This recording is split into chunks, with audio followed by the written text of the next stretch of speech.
Hi, Professor Matt and Dan here for the Evolution BJJ University. We're here today to film old school leg locks. Matt was nice enough to share some new school stuff with us on a previous volume, and now we're going to touch on some older stuff today. So the difference between old school techniques and new school techniques, often the new school techniques are old techniques that are coming back, but they've been modified and improved upon. So a lot of times what ends up happening is there's a certain technique that gets really, really popular, and anytime that somebody attacks with a specific technique for a prolonged period of time, people get good at defending it because they have to, right? And eventually when you get good enough to defend it that you're shutting it down on a regular basis, people stop using those attacks as much. New techniques become popular, everybody shifts over to the new ones, and eventually those old school techniques will come back, but they usually come back new and improved where extra details are added in to help make the counters more difficult. Okay, so we're going to start with the second technique. So just like the previous technique, I can be reactive or proactive. I'm going to be proactive on this one. So I'm in this particular thing, and this time he decides to try and remove. So I'm coming in, I'm getting my control. So I'm going to stand up and basically avoid the sweep. So I'm coming in, I'm getting my base on either side, I'm pushing up, and I'm pulling to this position. So he can try and sweep me from here if he wants, and then the longer we stay here, the more tired his legs are going to get. My elbows are staying in nice and tight to avoid any omoplatas that might come by. I'm going to step back with this leg. So if I just push down, I'm pushing into my own thigh right now, but as I step back, I can push into an empty space, and I want to make sure that his leg is below my knee.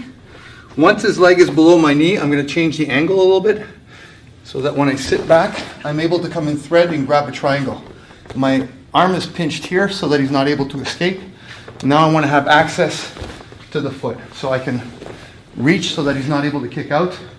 Because if somebody who's really talented from here, go ahead, you might be able to pop out, and then I'm losing my ability. But now I've kind of just reinforced. Do you feel like you can escape from this position? Stuck. Okay, good. So now from here, just like he had done before, I like to shrink my hip back a little bit, come up and grab the toe, get this positioned. You feel like you can turn out from here at all? No.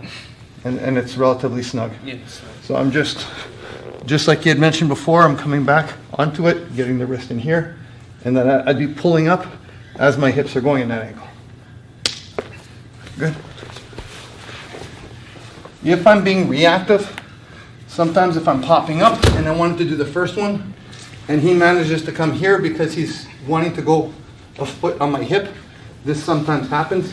So as he drops to put a foot on my hip, he's in this angle. I turn to get the angle, I fall back, I come inside the position, and again, I work for control. First, can you escape this? Nope. Somewhat limited. Come back over the toes, and then we have the position. I'm not as good at this as you are. I tend to go more meat, and I think that's angle. So just judging from the conversation we had before, if you try and do this from here, the floor is going to stop you from getting the better grip. So I think you're better off coming to get this first, and then rolling back to the other side, and then maybe loading up on it as well.